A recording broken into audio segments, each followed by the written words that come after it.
صراط الذين أنعمت عليهم غير المغضوب عليهم ولا الضالين.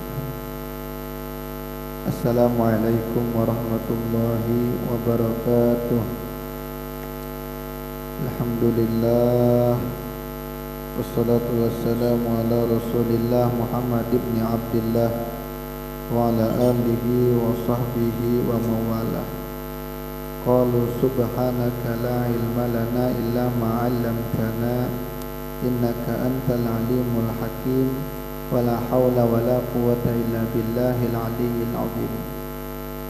Syukur kita kepada Allah yang memberikan nikmat iman, nikmat Islam, nikmat sehat, nikmat umur, nikmat taufik dan hidayahnya, sehingga kita bisa kembali bertemu untuk sama-sama belajar, sama-sama mengkaji, sama-sama saling menasihati. Mudah-mudahan memberikan manfaat dunia wal akhirat. Amin Allahumma amin. Salawat salam terhatur kepada baginda Nabi besar Muhammad sallallahu alaihi wasallam, kepada keluarga beliau, sahabat, pengikut ila akhir zaman. Alhamdulillah, dalam satu hadis riwayat Imam At-Tabrani, ada salah seorang sahabat yang bernama Sa'labah. Sa'labah ini hidup dengan kemiskinan, sakit hidupnya, miskin. Saking miskinnya tidak sabar lagi, akhirnya dia memberanikan diri untuk minta doa kepada Rasulullah. Ya Rasulullah, tolong doakan supaya aku ini punya harta, supaya berduit, supaya sugih. Maka Rasulullah katakan, sedikit harta yang bisa kamu syukuri itu jauh lebih baik daripada banyak harta tapi kamu tidak bisa mensyukurinya. Akhirnya Sa'labah ini pulang. Beberapa hari kemudian dia datang lagi. Ya Rasulullah, tolong doakan saya supaya banyak berduit, supaya berharta. Artinya sakit hidup. Maka Rasulullah katakan, amalaka fi uswatun hasanah walladzi nafsi biyadi law aradtu an tasira jibala ma'i dhahaban wa fiddatan lasara. Sa'labah, bukankah aku ini panutan buat kamu, suri tauladan? Artinya Nabi menyabar-nyabari Sa'labah secara tidak langsung, secara tersirat, seakan-akan kalau kamu hidup miskin, aku hidup miskin juga. Kalau kamu hidup seadanya, aku seadanya juga. Bersabar demi zat yang diriku berada dalam genggaman kekuasaannya, demi Allah. Bahasanya, seandainya aku mau Sa'labah, gunung itu kusuruh ke sini dan dia berubah menjadi emas dan perak, maka dia akan datang berubah jadi emas dan perak. Seandainya, tapi Nabi tidak memilih untuk itu. Nabi tetap memilih untuk kesederhanaan. Dalam hadisnya Nabi katakan, Allahumma ahyini miskina wa amitni miskinan wahsyurni ma'al masakin. Ya Allah, hidupkan aku sebagai orang miskin, matikan aku sebagai orang miskin, dan kelompokkan aku nanti di hari kiamat dengan orang-orang miskin. Nabi minta begitu. Jadi kata Nabi, aku ini contoh. Kalau aku mau gunung itu jadi emas, jadi perak, dia akan jadi emas, dia akan jadi perak, dia datang ke sini. Mendengar nasihat ini, Sa'labah mundur lagi. Akhirnya beberapa hari pulang, datang lagi yang ketiga kali. Ya Rasulullah, tolong doakan hidupku ini sakit, mudah-mudahan berharta. Janji demi zat yang mengutus engkau dengan kebenaran, demi Allah, kalau aku diberikan rezeki, akan aku berikan setiap orang yang punya hak akan haknya. Artinya kalau aku sugih, aku dermawan. Kalau aku sugih, aku bersedekah. Kalau aku sugih, bangun masjid, bangun pesantren, ini nyumbang itu, nyumbang ini. Kalau aku sugih, janjinya begitu. Maka sudah 3 kali Nabi sabar-sabari, ya ketiga kalinya Nabi doakan, Allahumma rzuq Tha'labah malan, Allahumma rzuq Tha'labah malan. Ya Allah, berikanlah Tha'labah ini harta, berikan harta ya Allah. Doa Nabi ini mustajab, kabul. Setelah didoakan itu, Tha'labah ini mencoba berusaha beli kambing, memelihara kambing. Awalnya sedikit, lama-lama bertambah, berkembang banyak. Akhirnya kambingnya Tha'labah, ternaknya Tha'labah, sampai pada akhirnya tidak muat lagi satu lembah untuk menampung ternaknya Tha'labah. Orang Arab kan kalau punya ternak itu kan banyak, biasanya banyak. Akhirnya Tha'labah ini ketika banyak harta, udah jarang kelihatan di masjid Nabi.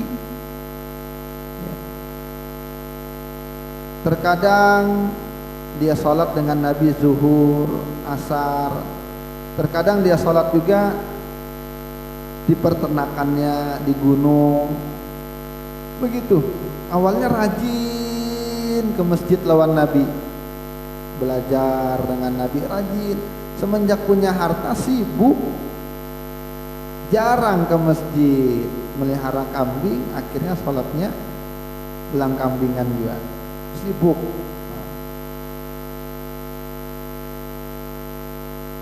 Hingga akhirnya sibuk, tidak pernah lagi muncul di masjid kecuali hari Jumat. Mau kada mau, laki-laki Jumat, Allahnya laki-laki Jumat kada ke masjid, berarti lain lakian, laki-laki setengah perempuan. Akhirnya Jumat aja ke masjid. Nah, satu saat Nabi teringat, mafa'ala Tha'labah, apa digawi Tha'labah, apa kabar Tha'labah. Maka sahabat mengatakan, ya Rasulullah, ittakhadha Tha'labah ghanaman wa la yasawawadin. Tha'labah ini jadi orang sugih sudah. Ternaknya, kambingnya udah banyak, tidak cukup satu lembah. Maka Rasulullah katakan, ya wahai Tha'labah, ya wahai Tha'labah, ya wahai Tha'labah. Sayangnya Tha'labah ini, sayang sekali. Ya, celaka, rugi Tha'labah ini. Nah, setelah Nabi mengatakan begitu, tidak lama turun ayat untuk memerintahkan bayar zakat. Ya, untuk semuanya, untuk semua kaum muslimin. Maka ketika turun perintah zakat, maka Tha'labah juga diminta zakatnya, dan Nabi mengutus 2 orang untuk pergi mengambil zakatnya Tha'labah dan juga teman-teman sama-sama pengembala. Datang dengan Tha'labah, Tha'labah, ini Rasulullah menyuruh kami untuk mengambil zakatmu. Mana suratnya Nabi? Mana perintahnya Nabi? Maka dibaca oleh Tha'labah, oh ini pajak, ini cukai aja nih, bukan zakat ini. Zakat Tha'labah, oh dengan sanaknya aja nih dia, mirip-mirip lah kayak zakat, ini bukan zakat ini. Kata Tha'labah, kamu pergi dulu ke tempat yang lain, nanti kembali lagi ke sini. Nah, ketika 2 orang ini mau pergi ke tempat yang lain, temannya dengar, maka dia persiapkan kambing yang baik, ternak yang baik untuk diberikan zakatnya. Diberi yang terbaik zakatnya untuk 2 orang ini. Kalau dua orang ini kembali lagi ke tempat Salabah, nah kami dapat kambing sudah, zakatnya kawanmu, kamu lagi belum berzakat, kata Salabah. Dibacanya lagi surat tadi. Ini kayaknya nih eman-eman, bahasanya sayang-sayang. Ini kayaknya lain zakat ini macam ya bahasa anunya mungkin mau bilang pungli, cuma kada tega. Ini pajak ini. Akhirnya dua orang ini pulang tidak membawa zakatnya Salabah. Lalu pergi mendatangi Rasulullah. Didoakan oleh Rasulullah yang memberikan zakat. Ditanya, kalau Salabah gimana? Salabah tidak ngasih hartanya. Ya, lupa dia. Maka Rasulullah katakan, ya wahai Salabah, aduh, ruginya Salabah ini, kata Nabi. Sayangnya dulu rajin ke masjid, sekarang tidak pernah lagi, bahasanya kayak itu. Dulu berjanji ini itu, kalau sugih sekarang tidak ingat lagi, rugi. Maka setelah itu Nabi berdoa untuk yang memberikan zakat. Kemudian ya seperti biasanya kumpul-kumpul, sholat, aktivitas biasa. Tidak lama turun ayat.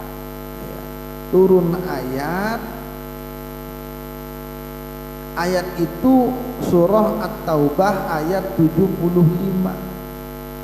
Apa bunyi ayat? Wa minhum man 'ahadallaha la in atana min fadlihi لئن آتانا من فضله لنصدقن ولنكونن من الصالحين فلما آتاهم من فضله بخلوا به وتولوا وهم معرضون فأعقبهم نفاقا في قلوبهم إلى يوم يلقونه بما أخلفوا الله ما وعدوه وبما كانوا يكذبون. Allah turunkan ayat. Apa artinya? Di antara mereka itu ada yang berjanji dengan Allah, kalau kami diberikan harta, kalau kami diberikan kelebihan, kami akan bersedekah, kami akan jadi orang baik, kami akan jadi dermawan kalau kami sugih. Manakala mereka diberikan kekayaan, diberikan harta, pelit ternyata. Ditinggalkan janjinya, berpaling dari komitmennya. Maka kesudahannya mereka itu adalah orang yang munafik ada pada hati mereka, sampai nanti akan bertemu kepada hari pertemuannya dengan apa yang mereka sumpahkan kepada Allah, apa yang mereka janjikan kepada Allah, ternyata mereka itu bohong. Sudah waktunya bohong, artinya berdusta. Nah, ketika turun ayat itu, ternyata di masjid itu ketika Nabi bacakan, ada salah seorang kerabatnya Salabah, mungkin dengan sanaknya kah, sepupunya kah. Ayat ini turun, jelas ini menyindir Salabah ini. Lalu akhirnya dia keluar, dia cari Salabah, dia cari, kami nih turun ayat gara-gara kelakuanmu nih. Sampai turun ayat yang mengecam gara-gara kelakuanmu. Akhirnya menyesal Salabah, sadar Salabah. Akhirnya dia datang bawa kambing untuk zakatnya, banyak dia bawa. Rasulullah, ini harta saya, ini zakat saya. Maka kata Rasulullah, innallaha tabaraka wa ta'ala mana'ani an aqbala minka shadaqatan. Allah menyuruh aku, mencegah aku untuk menerima zakatmu Salabah. Akhirnya ditolak zakatnya, menangislah Salabah sejadi-jadinya, menyesal dia lemparkan tanah ke kepalanya, menyesal dia, dan sampai Nabi wafat tidak pernah Nabi terima zakatnya. Ketika Nabi wafat, maka digantikan oleh Khalifah Abu Bakar Siddiq radhiyallahu an.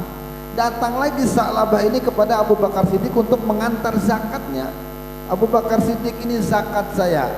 Maka kata Abu Bakar Siddiq, Rasulullah saja menolak zakat kamu, masa aku mau menerima? Ditolak. 2 tahun Abu Bakar Siddiq menjabat sebagai khalifah, wafat, digantikan oleh Sayyidina Umar bin Khattab radhiyallahu an. 10 tahun Sayyidina Umar menjabat sebagai khalifah, tapi tidak pernah juga menerima zakatnya Sa'labah, dengan mengatakan, kalau Rasulullah, Abu Bakar menolak zakatmu Sa'labah, masa aku mau menerima? Ditolak. Wafat Umar bin Khattab radhiyallahu an, digantikan oleh Sayyidina Utsman bin Affan. Berpuluh-puluh tahun menjabat sebagai khalifah, tapi Sayyidina Utsman tidak pernah menerima zakat dari Sa'labah, dengan ucapan Rasulullah, Abu Bakar, Umar tidak menerima zakat, masa aku mau menerima? Akhirnya Sa'labah ini meninggal dunia pada saat kekhalifahan Utsman bin Affan. Hadis ini riwayat Imam Tabrani, menjadi pelajaran penting buat kita. Ada beberapa hikmah. Yang pertama, terkadang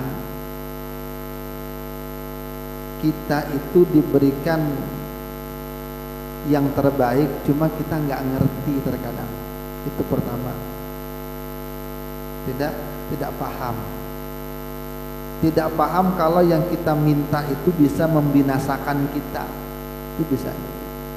Sering kita sindir, minta sugih, ada juga sugih-sugih.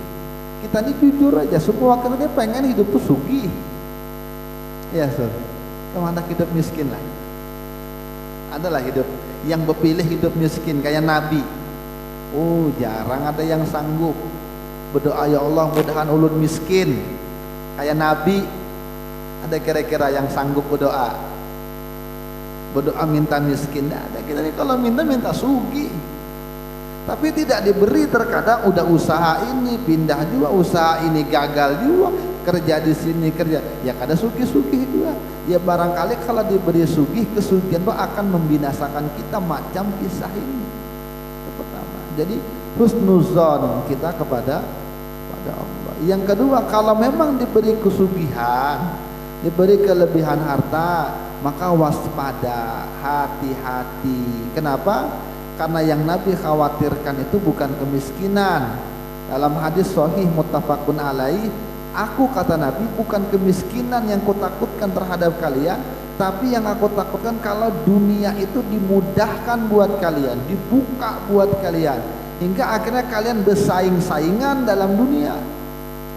Dan kalian akan celaka dengan persaingan itu, sebagaimana orang-orang dulu juga bersaing dan mereka dihancurkan oleh dunia mereka. Itu yang Nabi takutkan. Jadi ketika diberikan kekayaan, kelebihan harta, maka mawas diri. Kenapa? Kalau yang diberikan itu menjauhkan kita dari ibadah, hati-hati. Itu mawas dirinya. Oh, aku ini alhamdulillah rezeki meningkat. Tapi ketika rezeki meningkat, yang awalnya rajin ke masjid tiba-tiba kada pernah ke masjid lagi, awalnya hidup sederhana ke majelis rajin aja, hingga akhirnya kada pernah berangkat lagi karena sibuk, maka hati-hati. Takutnya itu istidraj. Sanastadrijuhum min haitsu la ya'lamun, kata Quran. Kami akan tarik mereka, yakni ke arah kebinasaan, dari arah yang mereka tidak tahu, mereka tidak nyangka, mereka tidak terpikir kalau itu adalah jebakan untuk tambah jauh karena kesalahan mereka. Itu yang perlu kita waspadai ketika diberikan kelebihan harta. Ya, jangan juga ingkar janji. Ini kada ingat lagi dengan janji.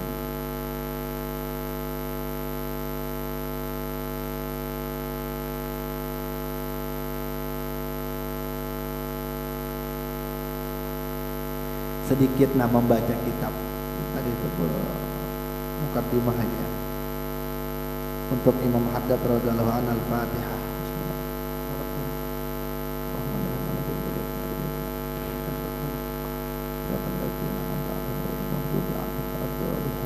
sedikit saja.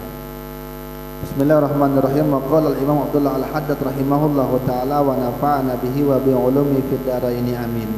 Wa 'ala al-jumlah faman arada ay yaslima wa yagnama fa alaihi.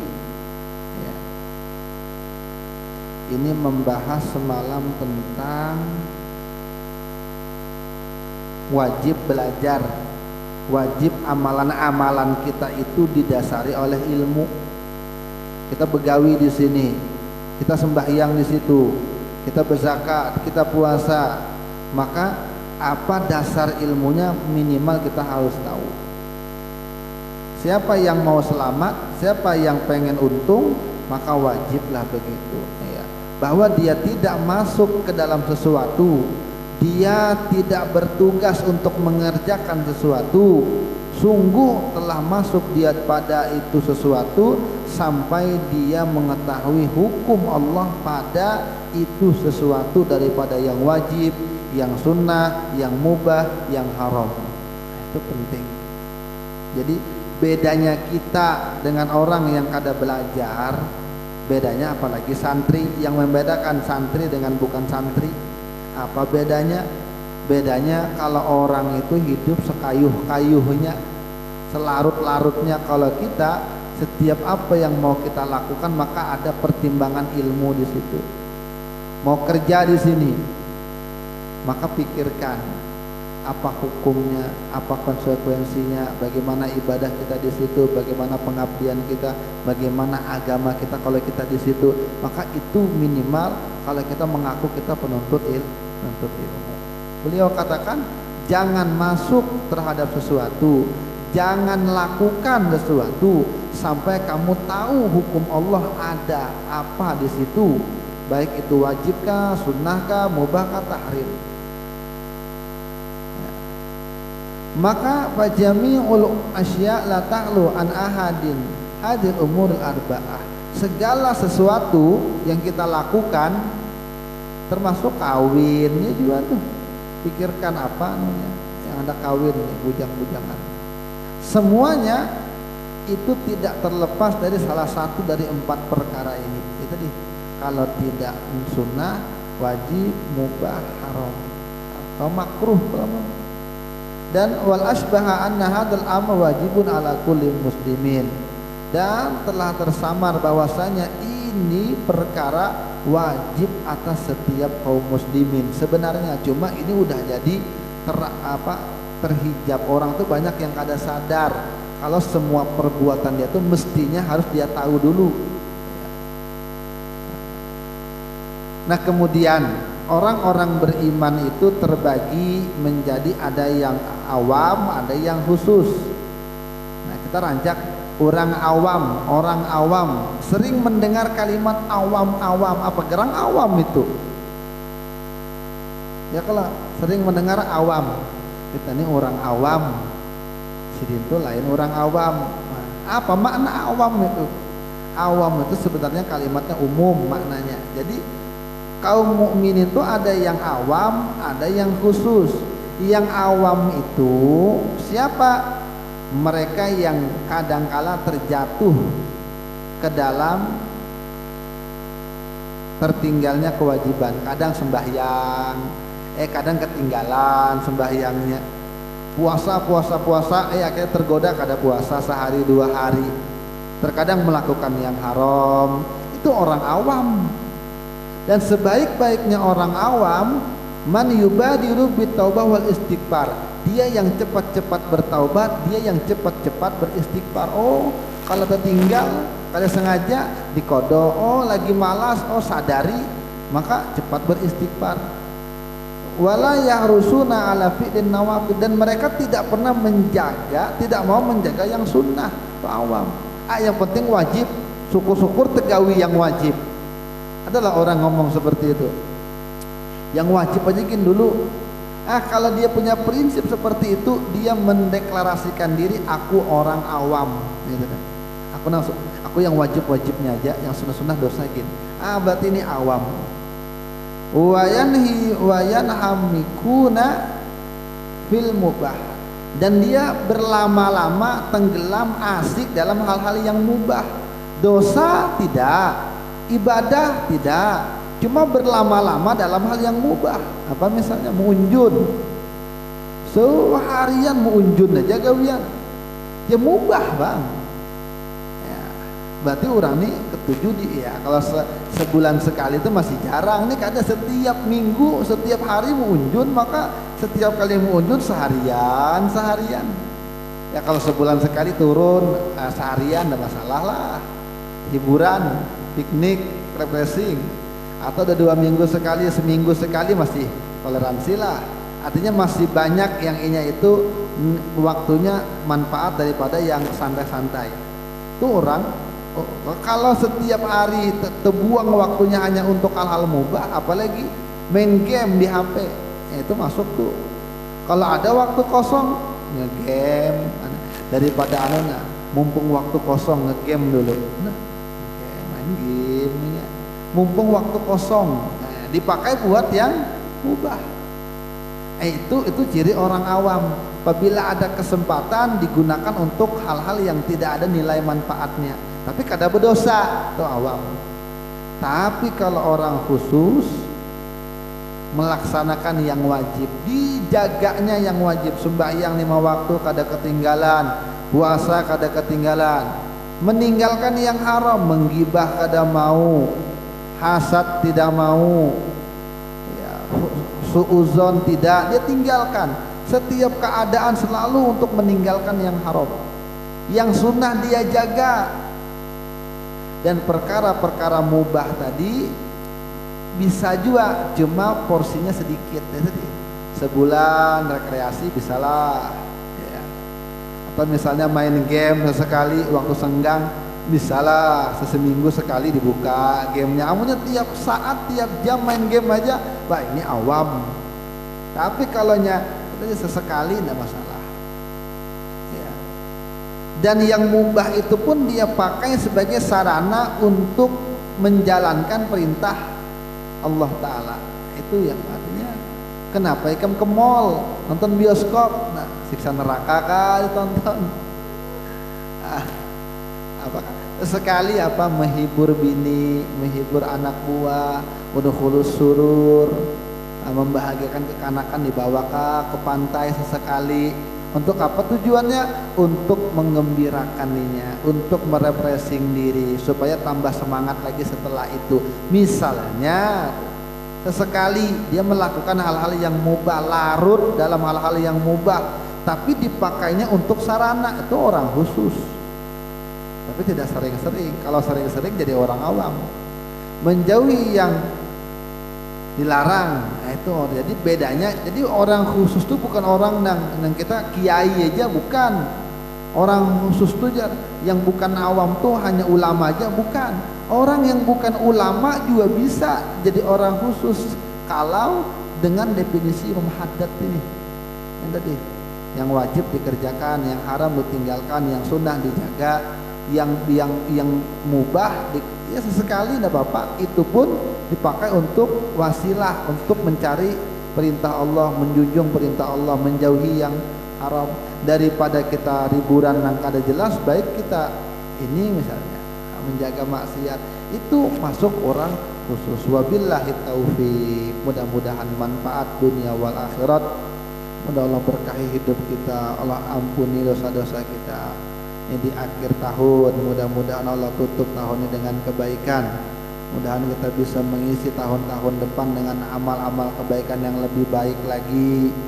Mudah-mudahan Allah panjangkan usia kita dalam keadaan sehat afiat, dalam keadaan taat dan manfaat, dalam keadaan bahagia dari dunia sampai akhirat. Mudah-mudahan wafat dalam keadaan husnul khotimah. Amin Allahumma amin. Ala hadhihi niyyah al-Fatihah.